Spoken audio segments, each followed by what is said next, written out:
opportunities, and the arts works alongside things that develop in the world to ask the questions. So at the beginning of the sort of internet age, we had lots of technologists going, look what I've done, I've just made this thing, isn't it amazing, it goes really fast.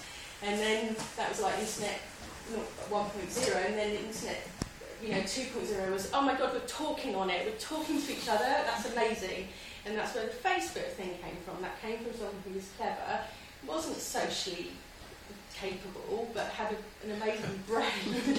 And then people started using it, and he's created that platform. But where artists, or where the arts works best, is when it asks questions about those things and those places, and that's the exciting part.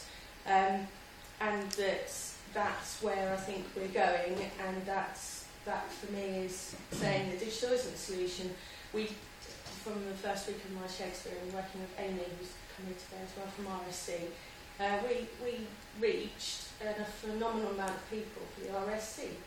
And when I obsessively followed it, saw people's reaction, it was a glorious moment of people talking to each other.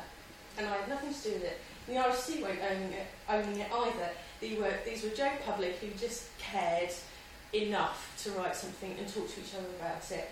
And that, for me, was success, and I sat back, and it was like watching a play within a play, if you know what I mean. It was watching people find something important, and I think that's what the arts are good at, asking a question, finding how people respond to it. And sorry, I've sort of gone off piece a bit, but I do think we can't talk about these things in isolation. We have to put them in the context of what society is doing today, and we live in a growing world. Even population-wise, we're getting bigger and bigger and bigger, and the internet is accessible globally, in different ways. In China, there are different restrictions, but there is an interesting questions sort of globally that's happening, and online is a way of exploring that. That was a little